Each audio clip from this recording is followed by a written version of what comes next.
Welcome to the show today where we are going to be talking all things real estate. But I really want to dive in on could we be at the end of realtors as we know it? I don't know if you guys saw, but there was a verdict last week found in Missouri that the NAR was found liable for damages up to 1.8 billion in conspiracy to keep commissions high. 1.8 billion. And they're saying that this could go even higher. They expect this one to go even higher and get all the way up to $5 billion. This is just one lawsuit that's coming in. One lawsuit that's come in. It's going to probably go up to $5 billion for this particular one. And then there's supposed to be a lot more coming. And what is interesting about all this is most likely the end of realtors and their commissions as we know it. So the breakdown, as I understand it, is sellers are essentially tired of being forced to pay 6% commissions on their side, but also having to pay for the buyers. And so they brought this lawsuit up to whatever court it was in Missouri, and Missouri court voted in favor to say, hey, realtors are scheming to keep commissions high because you have to pay for access to the multiple listing service or the MLS. It's forcing commissions to be artificially high. So we're all used to paying 3%, right? Now that can be negotiated, but most of the time it's 3% on the buyer side, 3% on the seller side, but it's all paid by the seller. And so the NAR's argument is, well, the buyers already have a lot of costs that they're having to pay. They're having to come up with down payments. They're having to pay closing costs, all this other stuff. And so we don't want to pin commissions on top of them as well. But then sellers are like, yo, bro, we're getting absolutely hammered out here. And you can't really negotiate because it's already set on the MLS what those commissions are going to be. And so this isn't going to be something that happens overnight to where all of a sudden all the framework in the real estate world is completely changed. No, that's not how it's going to go. The NAR and the other side of the aisle, they are going to appeal, and there is going to be arguments that go on for who knows, months, years. But I can tell you guys and gals listening to this, the landscape of realtors as we know it for the long term is about to change. It is completely about to change. So I think what the first thing that's going to happen is you will see buyers start paying their buyer or their buyer agent out of their portion. And then sellers are going to pay their seller agent out of their portion. No longer is the seller going to have to be in charge of paying for buyer commissions and sellers commissions at the close of a property. So that's step one. Step two is I think what this is going to do is it's going to essentially disrupt the market, make it more of a free market to where it's almost going to be a race to the bottom for these realtors to get commissions moving forward. Again, this could be a couple years from now before this actually happens, but I want you to think about a couple of different industries where this has happened. Think about back in the day. I'm too young, I'll be honest. I never had to go through this, but somebody watching this or your parents may have remembered the time where if you wanted to trade stocks, you had to call a stockbroker and there was a huge fee. If you wanted to plan travel or plan a trip, you had to go through a travel planner. There was a huge fee. What happened to those two industries? Technology completely disrupted them. Who goes through a stockbroker now to trade stocks? 95% of people go on Vanguard, they go on Fidelity, they go on Robinhood. I mean, what percent of people plan a trip through a travel planner, right? I mean, yes, some people still do, and I'll get to that in a minute, but the majority of people no longer do that anymore. Technology and the times have totally disrupted industries like that. And it's like real estate was kind of lagging behind. And so here we are in 2023, and you start to think, and this is not to disrespect any realtors, I have my license as well, but you start to think, what value are realtors adding? Are they adding enough value to where they get paid 3% on either side? And I understand the realtors don't take all that. The brokerages get it too. But when you break it down, if you look, all of the information that realtors used to bring to the table is essentially public knowledge now, right? The market analysis used to be huge, not knowing what your home was worth, what to list it, what you should make an offer at. All of that's very accessible now. Can they guide some people and hold their hand? 100%. But you can hop on Zillow and realtor.com. And although that information isn't exactly accurate that they're portraying, you can get a pretty darn good idea of what your house is worth. Now, the only thing that I think they do a good job, not the only thing, but one of the things I think realtors do a good job with helping folks out with is the contract, actually getting that written. But that's a pretty easy skill that you can learn. You could actually get with an attorney, probably pay them less for a one-time sit down than it would be for a realtor. So it's going to be interesting to see where this goes in the long run. I think one thing we'll see is you got all the Karens and all the Joes who just decide, you know what, I want to go get my real estate license today. Like all of a sudden, they're like, we're going to go and we're going to take our 60 hours of training or 90 hours of training. I'm going to get my license and I'm going to wait on the phone to ring. So these sales start coming to me. I don't have to do anything anymore. Guys, those days are quickly coming to an end. The oversaturation of realtors in the market, they're going to be gone. The people who aren't hustlers, the people who don't niche down and find ways to pivot to add immense value are going to be completely washed out of the equation when it comes to real estate transactions. And I think it's good for the market because right now I think the real estate market is filled with agents who have no idea what they're doing. They have absolutely no idea whatsoever. They were just told, you know what, I can go get a license, I can work when I want. And when sales come in, hey, I'll take them. And if not, no big deal. They're gone. They're going to be gone in the next 2, 3 years. They're already getting purged right now because of the way the market is. And so if you're going to stand out as a realtor, you're going to need to get creative. What can you do? Start now, because those who pivot and start building those systems now are the ones who are going to last. What can you do to set yourself apart from the competition? What can you do that people want to pay you? Your offer is so good that clients still want to come to you and pay you because you do such a fantastic job. Because those who aren't doing that, listen, they're gone.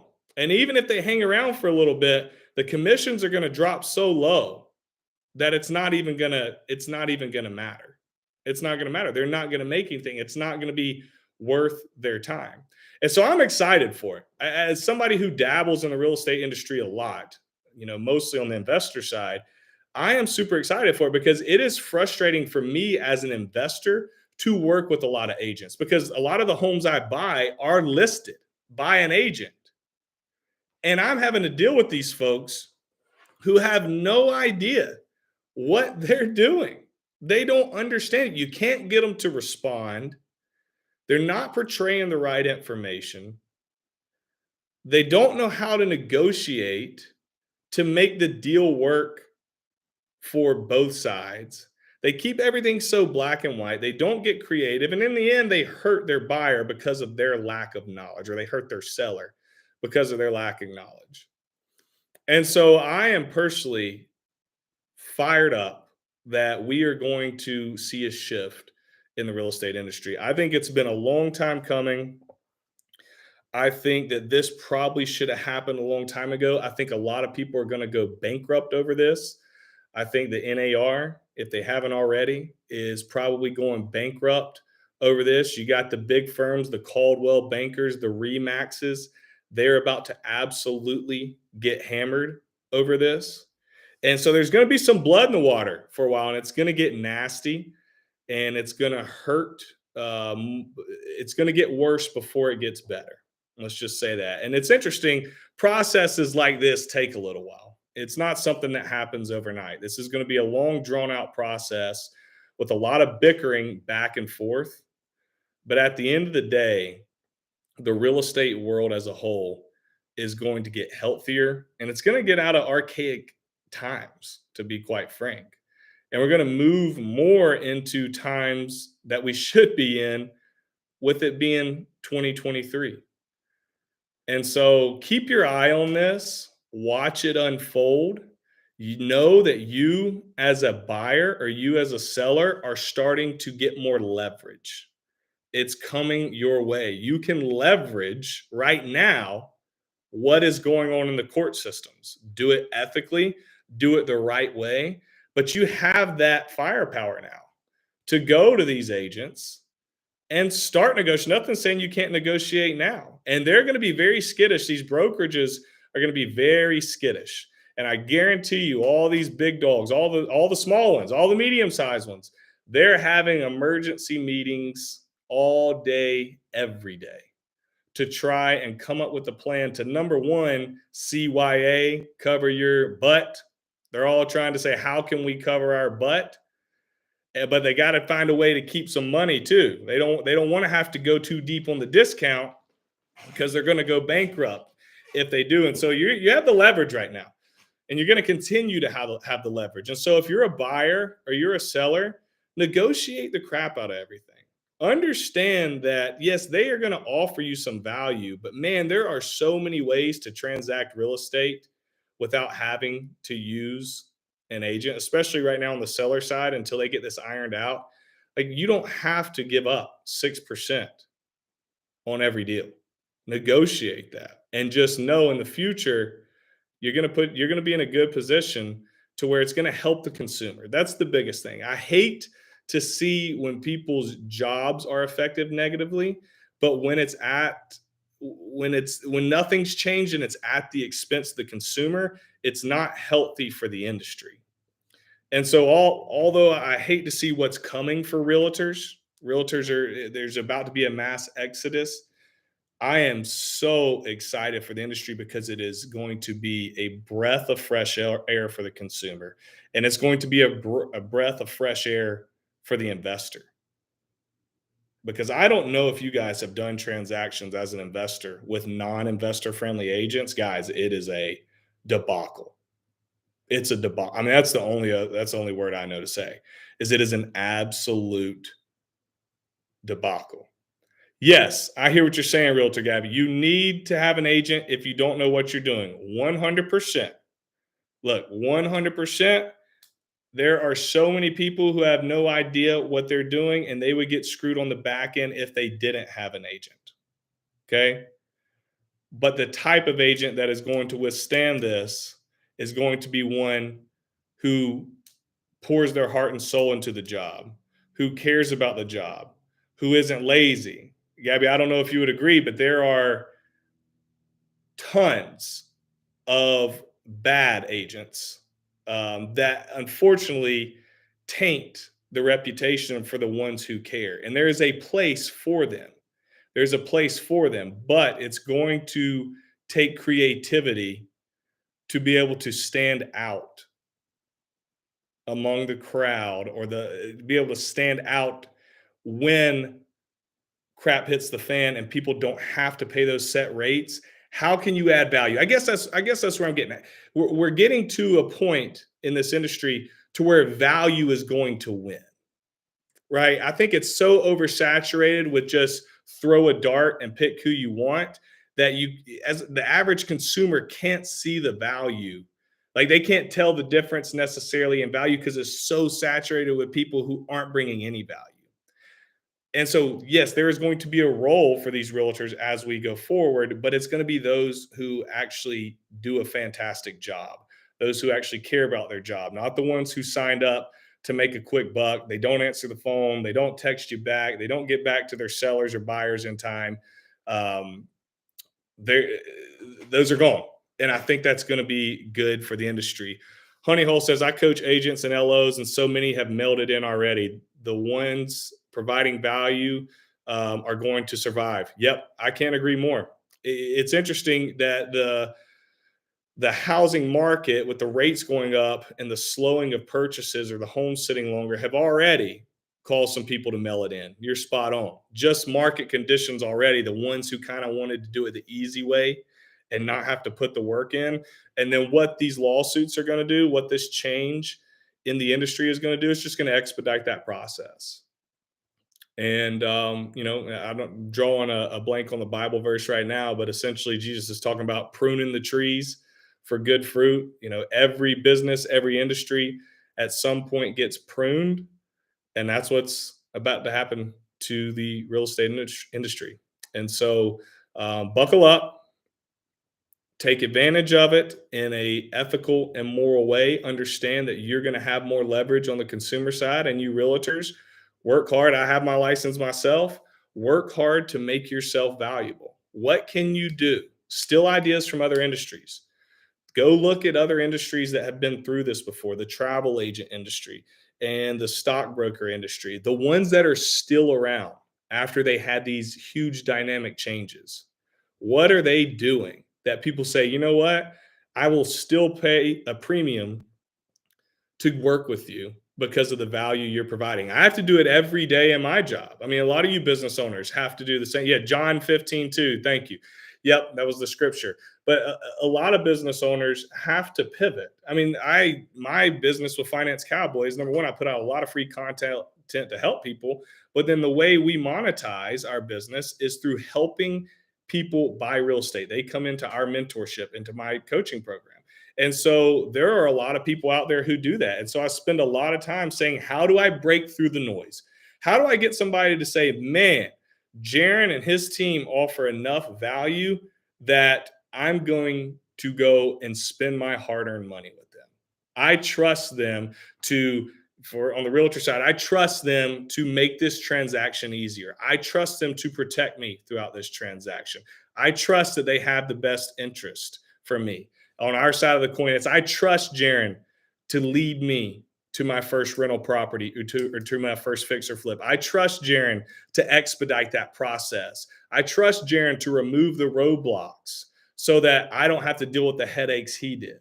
And I see that value. And so I'm willing to hand over a piece of my money, a piece of my profit for those benefits. And when a business operates from that viewpoint, which I think is healthy, competition gets better. The lazy folks don't survive, and the industry flourishes overall. It's good for the consumer, and it's a win-win. But man, I just can't express how big of a deal this is when you watch this happen, guys. Just watch this unfold. This is a big deal. This is a very big deal, and transitions like this. Um, are hard to go through. They are messy, and there is a lot of chaos along the way. But it's something that completely has to be done, or you just stay in your same old ways. And it really, in something as big as this, you can only you can only keep doing what you're doing for so long. I mean, they had to know it was coming eventually. Realtor Gabby, the only thing maybe positive is that a lot of agents will leave. Unfortunately, this business is not as easy as it seems. I hate so many people are happy this is happening to our industry. So I have mixed reviews on that, Gabby. 100%. I hate to see that people will lose their job. The agents who do it the right way and care about their job and pour their heart and soul into their career, like it is a lot of work. It's funny, a lot of people, I think, Gabby, you tell me if I'm off on this, but a lot of people will get into real estate thinking that, oh, this is easy, I can work whenever I want, I can do whatever I want to do, and then they come to find out that's just not the case, and they learn that very quickly. And so there are so many good folks out there who are going to have to go through some nonsense. But Gabby, I truly believe the ones who have passion, the ones who work hard, the ones who aren't just in it for the quick wins, they're going to be okay. Like they really are. They're going to be okay. And I think I truly believe that yeah, there's going to be a race to the bottom, like I said, on negotiations in the future on some of these things. But that's where value comes in. And I think we may look back, 5 years from now, and see the brokerages and the agents who have pivoted and found a way to add immense value could potentially make even more than they are today. The ones who are able to separate themselves from the crowd. It's just the bottom half. I worked for a sales organization, um, and there was a year to where, and this was back in the day, you can't really do this with all the political correctness now, but there was a day back at the time, back in the day, where they had a year where they did not hit their quota as as an organization or as a business unit. And so the director of sales went in and fired the bottom 50% of the entire sales force in that particular organization. Just wiped them out, got rid of them because he knew that they were not going to be able to continue to grow if he kept those people around. And I know that's extreme. I don't necessarily recommend doing that. There may have been stuff that led up to it, but I thought that was a very interesting story that they said, you know what, we've got to get rid of these bottom half folks and replace them with higher level folks that compete for the top. Or our business isn't going to go anywhere. And I just kind of look at the realtor industry as a whole, and I think it's a little bit saturated. But I do want to clarify, to make known the good ones are good, guys. The good ones are good. So it's like you're going to be successful. You're going to be successful if you are good. Just pivot, do the right things, take care of people, stand out, make them an offer. When I'm choosing our products and how to pitch it, it is how can I make an offer so good that they can't refuse it? When somebody looks to work with me, what can I guarantee them to where they can't refuse that? I hear some guys on the local radio here in my hometown, guaranteed offer on your home. Now, I don't know what they're doing behind the scenes there. I'd have to dig into it, but it's like that's a pretty good value proposition as long as nothing shady's going on behind the closed doors. Like when people say, "Man, give me an offer no matter what," like that's pretty awesome. I'm not saying that's the answer moving forward by any means, but I'm saying start thinking creatively. What can we offer the consumer? Like start now, scheme that is going to say, they have to work with my team moving forward. And if you do that, you are going to be uber successful. It's interesting when I started um, Finance Cowboy, it was underneath a different name. Most people don't know that. I started under the name the Million by 30 Coach. And I got to thinking I wouldn't even put my face on the pictures for like 6 months or 4 months or whatever it was. I was so embarrassed, didn't want to do videos. Like it was just it was a very embarrassing time. Like I was like, what am I doing on this social media game? And finally I made the decision. I was like, okay, like if I'm gonna do it, I gotta go all out. And I said, what can I do that makes me stand out? Like, what can I do to catch people's attention? And the boots that I have on right now, I was putting these boots on to go on a date with my wife one night. This was 2 years ago, would have been probably October of 2021. And I was putting boots on and I'd kind of been thinking, like, how can I come up with a new name? What can make me stand out? And it just hit me. I was like, Finance Cowboy. I was like, holy crap, like that's it. Let's roll with that. And sure enough, here we are a couple years later, and the brand stuck out. And then I go and I create a mentorship to be able to help people. And there's a lot of people doing that. So I faced the same thing. I started with kind of a bland product and wasn't able to give guarantees or wasn't able to market that made me stick out. And we just kept getting better and better and started pivoting and thinking, okay, what can we do to stand out among the crowd? And then we restructured number one, our product, and then number two, how we market it. And so today, when people come into our world, we don't just teach them about real estate. We now also pretty much do everything for them. They get plugged in a market. They get put together with an investor friendly agent. There's contractors in place. There's lenders in place. There's property managers in place. And so we said, okay, what if we can make a product where all the roadblocks are removed? Somebody pays to come work with us, and we literally just make it the easiest process in the world. We did that coupled with, hey, come and join our program. you'll buy your first real estate deal in 90 days.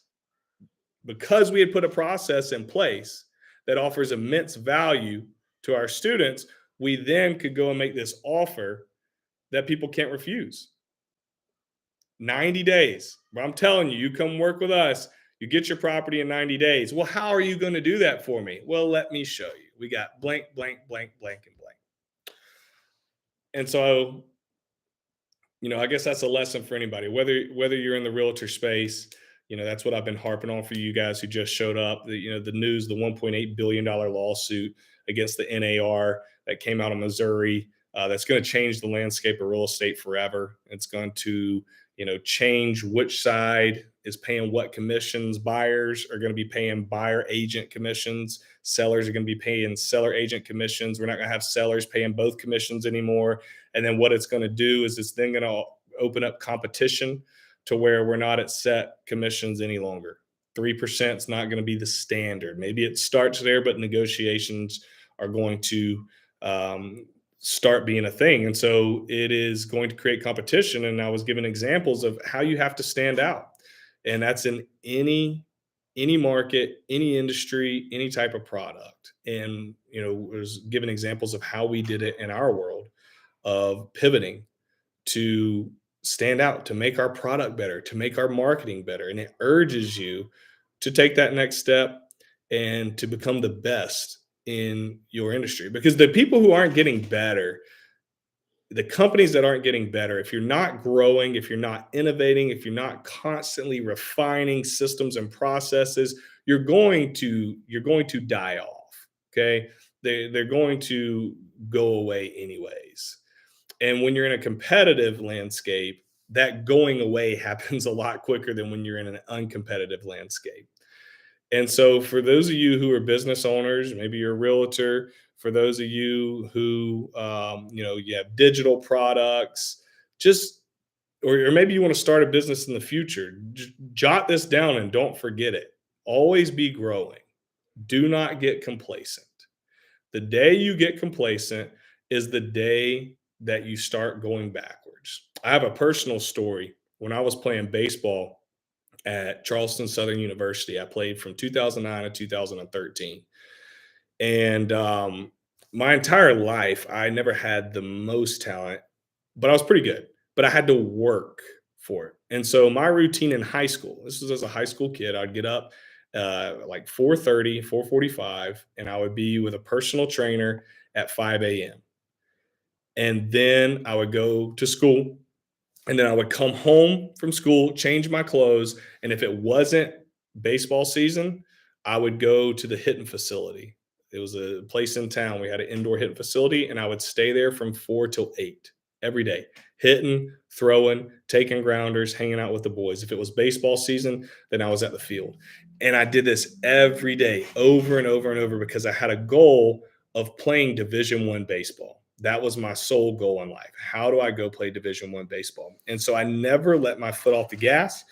And then lo and behold, I get offered a scholarship to play baseball at Division I at Charleston Southern University. Come into Charleston Southern University, and I'm grinding, you know, balling out, working hard, exercising, getting up and hitting. Like, got playing time my freshman year, come back my sophomore year, still balling out, grinding, putting in work.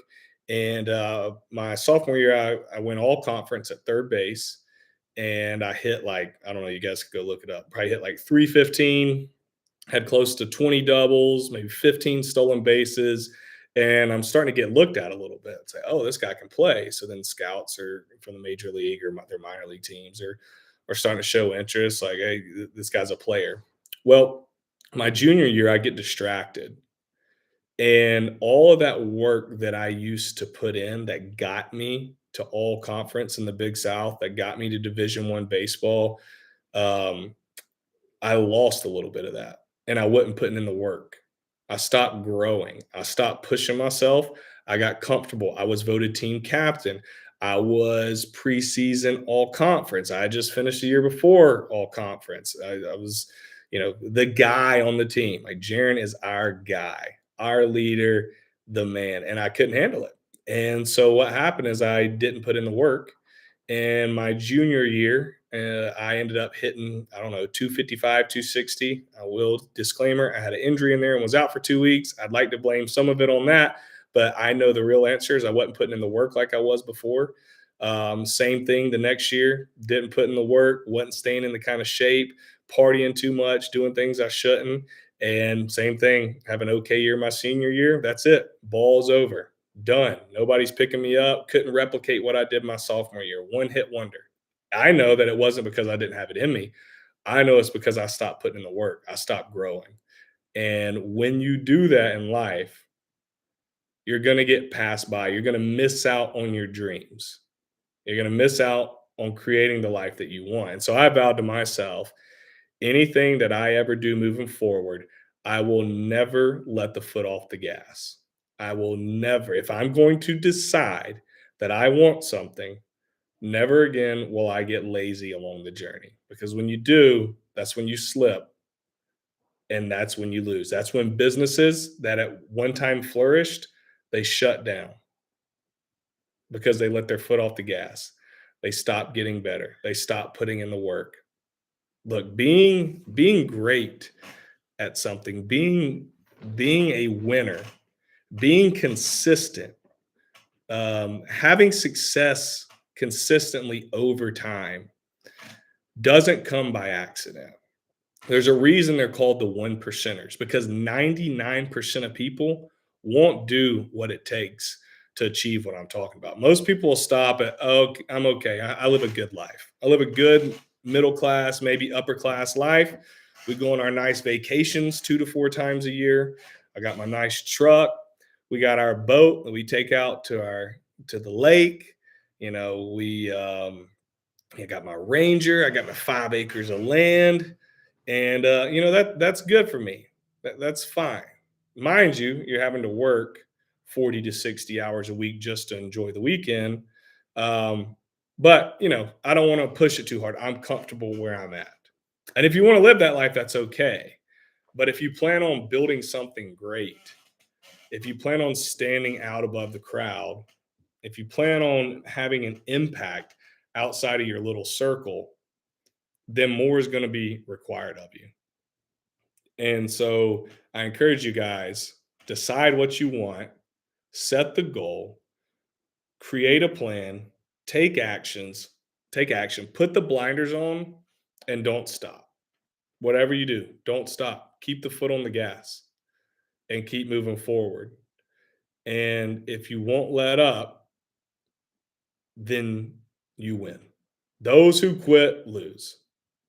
Those who let off the gas lose. But wake up every day ready to just give it all you've got, and you're going to have unbelievable success for your entire life.